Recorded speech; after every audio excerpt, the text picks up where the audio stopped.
CAMH surveyed, as it does every couple of years, this time more than 11,000 Ontario students in grades 7 through 12.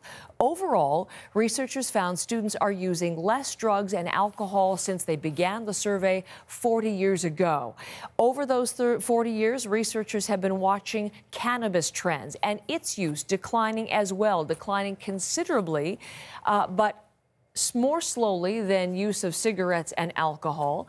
But of course, the question of legalization of marijuana just around the corner, one of the questions that I would have as we look to the future, and one of the questions we're going to talk about this morning with Dr. Robert Mann, who is the co-author of that report from the Centre for Addiction and Mental Health, and here with me in studio, and a pleasure to have you in. Thank you very much. Good morning. Pleased to be here. As I read the survey, it's encouraging overall, isn't it?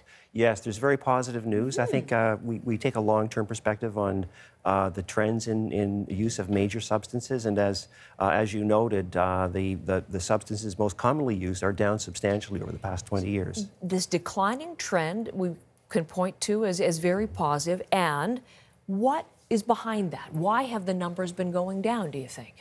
We can't, because of the nature of the survey, we can't identify specific causes, but we can identify several factors that we're sure have contributed. And I think the ongoing commitment to addressing this issue by educators, by government, by health and public health professionals, by families and by students themselves has played a major role in the declines that we've seen.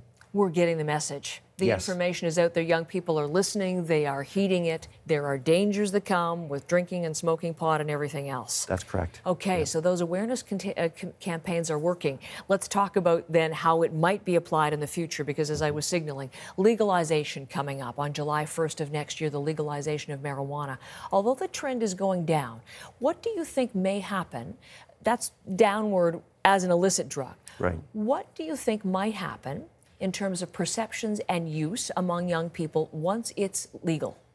Well, we were interested in that question, and I think there are concerns out there that legalization of cannabis might increase the use of cannabis or lead to increased demand for cannabis use among young people. So we asked questions on this round of the survey about their opinion of the impending legalization and what they intended to do.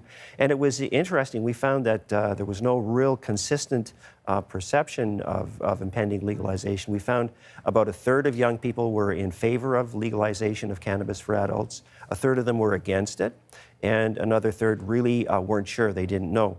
We also asked about their intentions of use when cannabis becomes legal, and I think that's certainly a concern that people have. And what we found that was almost 2/3 of the students said that they do not intend to use cannabis when it becomes legal. So you, as the researcher, do you have then concerns about what will happen when it becomes legal, or are you reassured from the answers that habits and use patterns aren't going to change?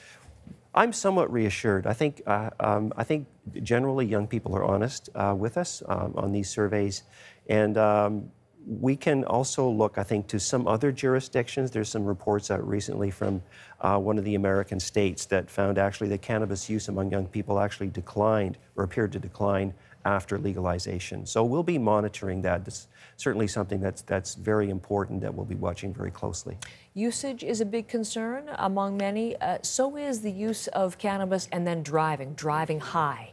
Your survey looks particularly, it talked about young people who drink and drive. Yes. That number is down. But the number of young people who smoke, are stoned, and get behind the wheel is about more than twice as high, in fact. Now, that's a concern.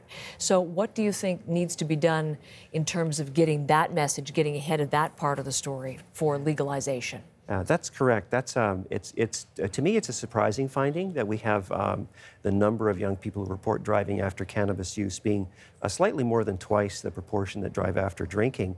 And I believe there's a perception out there that you're actually fairly safe to drive under the influence of cannabis, that people might think that they're safer drivers, they're more cautious. And this is particularly found among young people. I think that's a dangerous perception, though, because the recent research does tell us that driving under the influence of cannabis does increase your chances of being in a collision. And that's, I think, something we need to be working on in the future.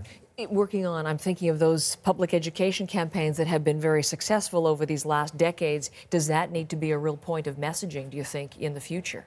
I would agree. I think that's something that we need to be focusing on to get that message across. The other thing we need to focus on is a red flag that comes from your research, and that is opioid use, fentanyl use.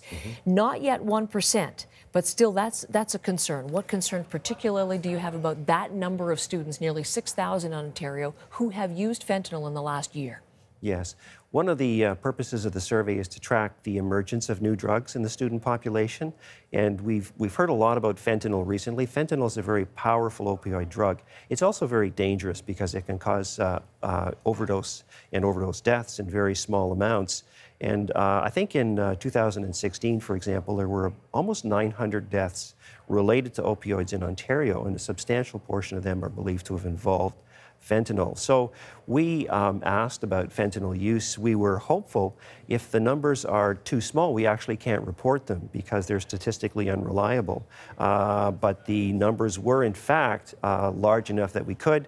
It's 1%. It's relatively small, but still, that's about 6,000 students who are taking very serious risks. So that's a worry. So federal government, provincial governments, municipalities, they're all trying to deal with this opioid crisis and with the fentanyl issue. Yes. As you look at the numbers of young people in Ontario who have tried this, what do you think needs to be done to make sure that more don't, that isn't currently being done? Well, I think we need to be looking at our educational efforts to see how we can best get the message across that these drugs are very dangerous and they are not worth trying. And we need to be looking at how they're getting the drug as well and seeing if we can stop that process too.